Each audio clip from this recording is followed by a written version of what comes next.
The rain had stopped just an hour ago, leaving the parking lot glistening under the soft afternoon light. Emily Carter stood beside her old silver SUV, trying to stuff a half-torn grocery bag into the trunk while keeping her restless 5-year-old son, Noah, from running off. Her hair clung to her forehead in damp strands, her shirt bore the stains of a long day, and her eyes, though gentle, carried the weight of exhaustion. To anyone passing by, she might have looked like just another tired mom juggling too much. But inside, Emily felt like she was hanging by a thread, one grocery trip away from falling apart. She wasn't supposed to be here, at least not like this, counting coins in her palm at the checkout counter, praying the total wouldn't go over the little cash she had left. But life has a cruel way of humbling even the strongest hearts. 2 years ago, she'd had a husband, a house, and a sense of security. Now it was just her and Noah, scraping by in a small apartment, trying to rebuild from the ashes of everything they'd lost.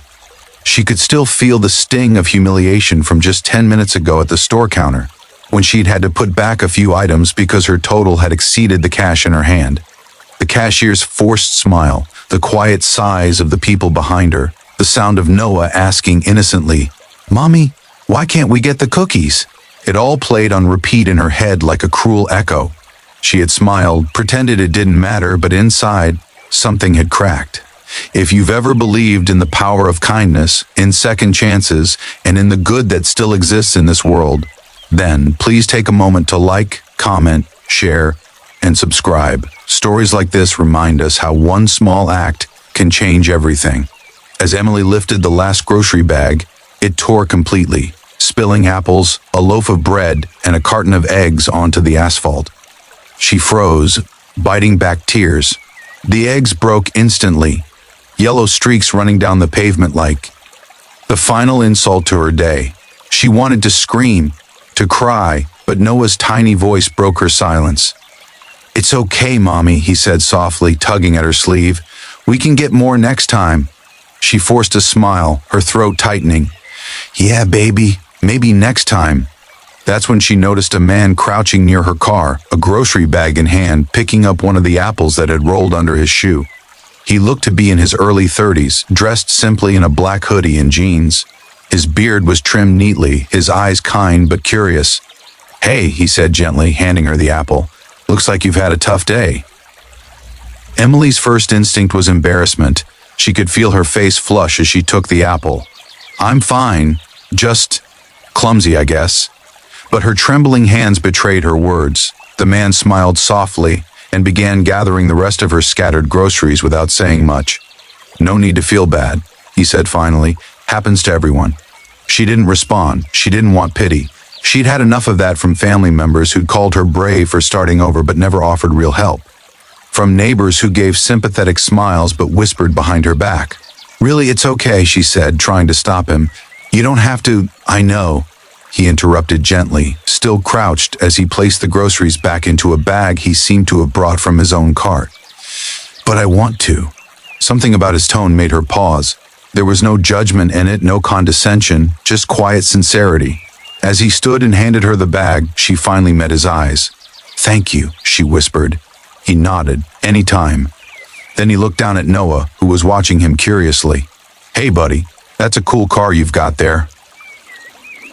Noah grinned, holding up his little orange toy car proudly. "It's a Mustang," the man chuckled. "Nice choice." Emily smiled faintly, a flicker of warmth breaking through the weariness. The man straightened up, shifting the paper bag in his hands. "I actually grabbed an extra one of these," he said, motioning to his grocery bag. "Was gonna drop it off for the food bank, but I think you could use it more." Her chest tightened. "Oh, no, I can't take that. Really, I'm okay." He hesitated, then shook his head. "Look, it's just groceries. Apples, milk, a few things for a kid. I promise I'm not trying to embarrass you, just helping out a mom doing her best." She swallowed hard, her eyes burning. She wanted to refuse again, but Noah tugged at her hand. "Mommy, can we say thank you?" She nodded slowly, her voice cracking. "Thank you." He smiled again, placing the bag beside her car. "You're doing your best, Mom," he said softly. "That's what matters." And with that, he walked off toward his own car, leaving Emily standing there in stunned silence. The words hit her deeper than she expected. "You're doing your best, Mom." It wasn't pity, it wasn't sympathy, it was understanding. It was something she hadn't heard in years, maybe ever. That night, after putting Noah to bed, Emily sat at her small kitchen table and unpacked the groceries he had given her. Inside were basics: pasta, cereal, fruits, vegetables. But there was also a small box of cookies. Her eyes welled up as she remembered Noah's face at the store earlier that day. She smiled through tears as she placed the cookies on the counter. The next morning, she found a note tucked under the milk carton. It was written in simple handwriting: "You're not alone. Keep going. A friend." She didn't know his name. She didn't know if she'd ever see him again. But that small gesture had lit a spark in her heart that had almost gone out. Days passed, and life didn't magically become easier. But Emily began to notice how much that one moment had shifted her perspective.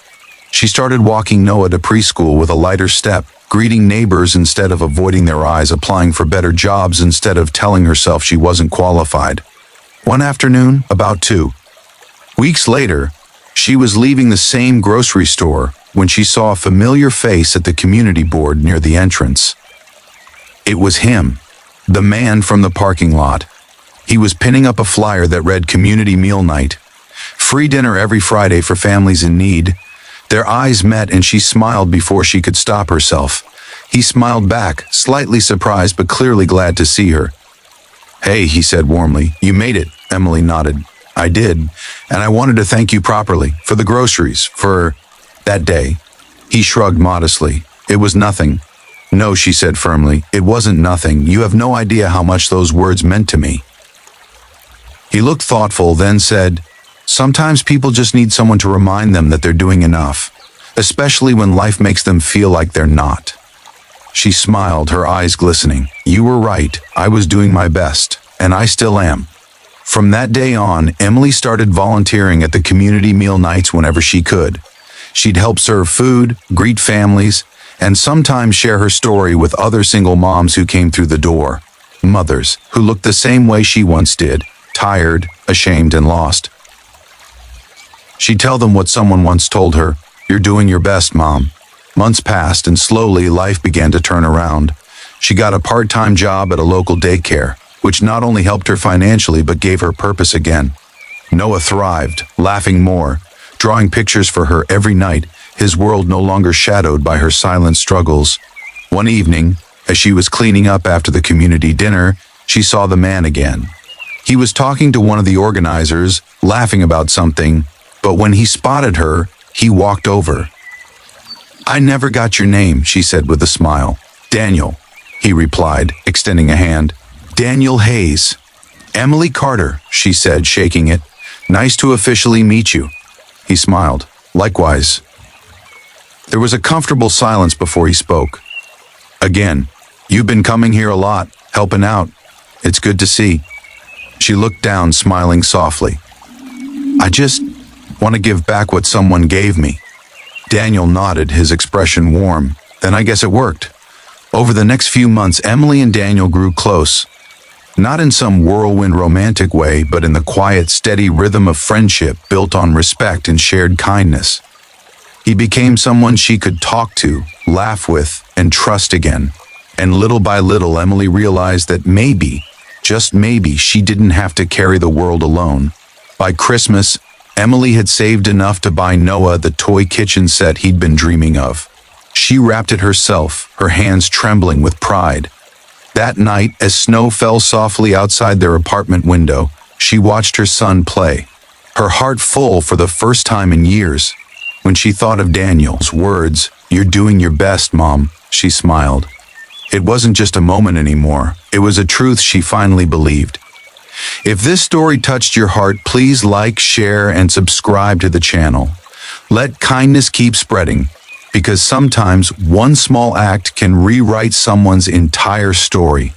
Before you go, tell us in the comments, have you ever had a stranger's kindness change your day or even your life? Your story might inspire someone who needs it right now. And remember, whatever you're facing, you're doing your best. And that's enough.